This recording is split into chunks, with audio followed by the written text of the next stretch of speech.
গত ৩ বছরে কয়েকবার একাধিক প্রকল্প হাতে নিয়েও মশা নিধনে কার্যকর কিছু করতে পারেনি যশোর পৌরসভা।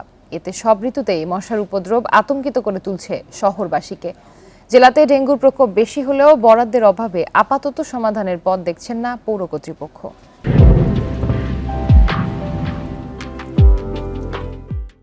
এ নিয়ে আরো জানাতে যশোর থেকে যুক্ত হচ্ছেন সহকর্মী জিয়াউল হক।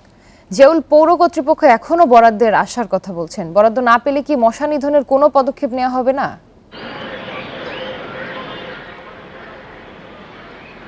দেখুন, আমরা আমাদের অভিজ্ঞতা থেকে দেখেছি যে যখনই এই মশার উপদ্রব বৃদ্ধি পায় তখনই কিন্তু পৌর কর্তৃপক্ষ শুধুমাত্র তারা মাঝে সাঝে বিভিন্ন সড়কের উপরে মাঝে সাঝে ফগার মেশিন দিয়ে ওষুধ ছিটায়। এটি কিন্তু সীমিত সময়ের জন্য।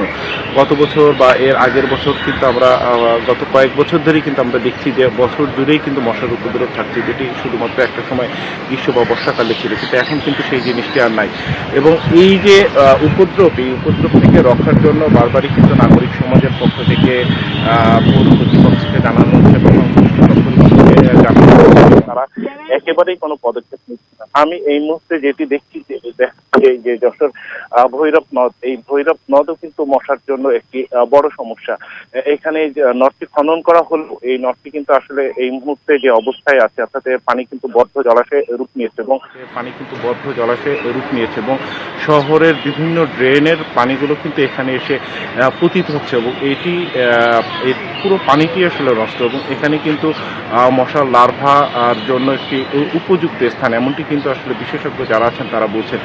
সেটি নিধনের ব্যাপারেও কিন্তু আমরা দেখিনি যে পৌর কর্তৃপক্ষ কোনো পদক্ষেপ নিয়েছে। সবকিছু মিলেই কিন্তু আমরা দেখেছি যে শহরের ভেতরে যে ডাস্টবিনগুলো আছে সেগুলো আসলে সময় মতো পরিষ্কার করা হয় না, অন্য যে ড্রেনগুলো আছে সেগুলো পরিচ্ছন্ন করা হয় না। এছাড়া মানুষের যে সচেতন, নিজের বাড়িঘরের আশেপাশে যে সমস্ত জংলা জায়গা আছে সেগুলো পরিচ্ছন্ন করা হয় না।